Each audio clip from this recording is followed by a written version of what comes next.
A pronouncement, the word of the Lord to Israel through Malachi. I have loved you, says the Lord, yet you ask, how have you loved us? Wasn't Esau Jacob's brother? This is the Lord's declaration. Even so, I loved Jacob, but I hated Esau. I turned his mountains into a wasteland, and gave his inheritance to the desert jackals.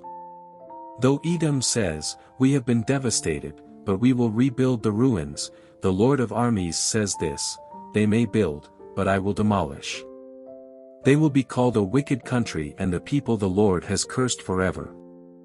Your own eyes will see this, and you yourselves will say, the Lord is great, even beyond the borders of Israel. A son honors his father, and a servant his master. But if I am a father, where is my honor? And if I am a master, where is your fear of me? Says the Lord of armies to you priests, who despise my name. Yet you ask, how have we despised your name? By presenting defiled food on my altar. How have we defiled you, you ask, when you say, the Lord's table is contemptible? When you present a blind animal for sacrifice, is it not wrong? And when you present a lame or sick animal, is it not wrong? Bring it to your governor. Would he be pleased with you or show you favor, asks the Lord of armies. And now plead for God's favor. Will he be gracious to us? Since this has come from your hands, will he show any of you favor, asks the Lord of armies. I wish one of you would shut the temple doors, so that you would no longer kindle a useless fire on my altar. I am not pleased with you, says the Lord of armies, and I will accept no offering from your hands. My name will be great among the nations, from the rising of the sun to its setting. Incense and pure offerings will be presented in my name in every place because my name will be great among the nations, says the Lord of armies. But you are profaning it when you say, the Lord's table is defiled, and its product, its food, is contemptible. You also say, look, what a nuisance. And you scorn it, says the Lord of armies. You bring stolen, lame, or sick animals. You bring this as an offering. Am I to accept that from your hands, asks the Lord. The deceiver is cursed who has an acceptable male in his flock and makes a vow but sacrifices a defective animal to the Lord. For I am a great king, says the Lord of armies, and my name will be feared among the nations.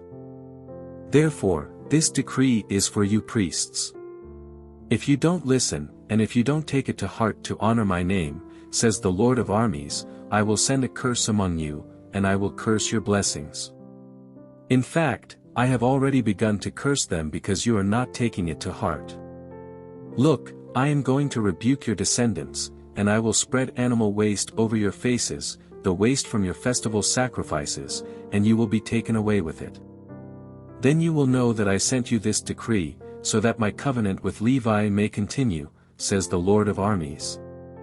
My covenant with him was one of life and peace, and I gave these to him, it called for reverence, and he revered me and stood in awe of my name.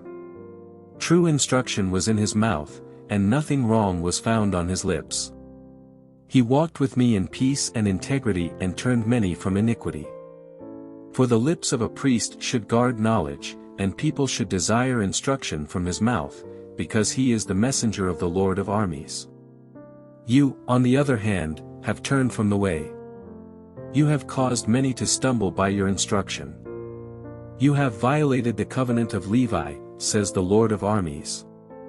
So I in turn have made you despised and humiliated before all the people because you are not keeping my ways but are showing partiality in your instruction. Don't all of us have one Father? Didn't one God create us? Why then do we act treacherously against one another, profaning the covenant of our ancestors? Judah has acted treacherously, and a detestable act has been done in Israel and in Jerusalem. For Judah has profaned the Lord's sanctuary, which he loves, and has married the daughter of a foreign god. May the Lord cut off from the tents of Jacob the man who does this, whoever he may be, even if he presents an offering to the Lord of armies. This is another thing you do. You are covering the Lord's altar with tears, with weeping and groaning, because he no longer respects your offerings or receives them gladly from your hands. And you ask, why? Because even though the Lord has been a witness between you and the wife of your youth, you have acted treacherously against her. She was your marriage partner and your wife by covenant. Didn't God make them one and give them a portion of spirit? What is the one seeking? Godly offspring. So watch yourselves carefully, so that no one acts treacherously against the wife of his youth. If he hates and divorces his wife, says the Lord God of Israel, he covers his garment with injustice, says the Lord of armies. Therefore, watch yourselves carefully, and do not act treacherously. You have wearied the Lord with your words, yet you ask, how have we wearied him? When you say, everyone who does what is evil is good in the Lord's sight, and he is delighted with them, or else where is the God of justice?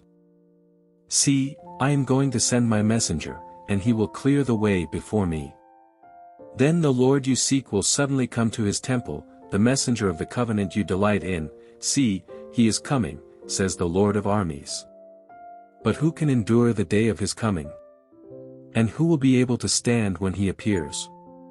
For he will be like a refiner's fire and like launderer's bleach.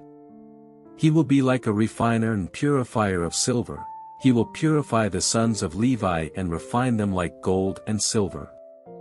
Then they will present offerings to the Lord in righteousness. And the offerings of Judah and Jerusalem will please the Lord as in days of old and years gone by. I will come to you in judgment, and I will be ready to witness against sorcerers and adulterers, against those who swear falsely, against those who oppress the hired worker, the widow, and the fatherless, and against those who deny justice to the resident alien. They do not fear me, says the Lord of armies. Because I, the Lord, have not changed, you descendants of Jacob have not been destroyed. Since the days of your ancestors, you have turned from my statutes, you have not kept them. Return to me, and I will return to you, says the Lord of armies, yet you ask, how can we return? Will a man rob God? Yet you are robbing me. How do we rob you, you ask, by not making the payments of the tenth and the contributions? You are suffering under a curse, yet you, the whole nation, are still robbing me. Bring the full tenth into the storehouse so that there may be food in my house. Test me in this way, says the Lord of armies. See if I will not open the floodgates of heaven and pour out a blessing for you without measure. I will rebuke the devourer for you, so that it will not ruin the produce of your land and your vine in your field will not fail to produce fruit, says the Lord of armies. Then all the nations will consider you fortunate, for you will be a delightful land, says the Lord of armies. Your words against me are harsh, says the Lord, yet you ask, what have we spoken against you? You have said, it is useless to serve God. What have we gained by keeping his requirements and walking mournfully before the Lord of armies? So now we consider the arrogant to be fortunate. Not only do those who commit wickedness prosper, they even test God and escape. At that time those who feared the Lord spoke to one another. The Lord took notice and listened. So a book of remembrance was written before him for those who feared the Lord and had high regard for his name. They will be mine, says the Lord of armies, my own possession on the day I am preparing. I will have compassion on them as a man has compassion on his son who serves him. So you will again see the difference between the righteous and the wicked, between one who serves God and one who does not serve him. For look, the day is coming, burning like a furnace, when all the arrogant and everyone who commits wickedness will become stubble. The coming day will consume them, says the Lord of armies, not leaving them root or branches. But for you who fear my name, the Son of Righteousness will rise with healing in its wings, and you will go out and playfully jump like calves from the stall. You will trample the wicked, for they will be ashes under the soles of your feet on the day I am preparing, says the Lord of armies. Remember the instruction of Moses my servant, the statutes and ordinances I commanded him at Horeb for all Israel. Look, I am going to send you the prophet Elijah before the great and terrible day of the Lord comes. And he will turn the hearts of fathers to their children and the hearts of children to their fathers. Otherwise, I will come and strike the land with a curse.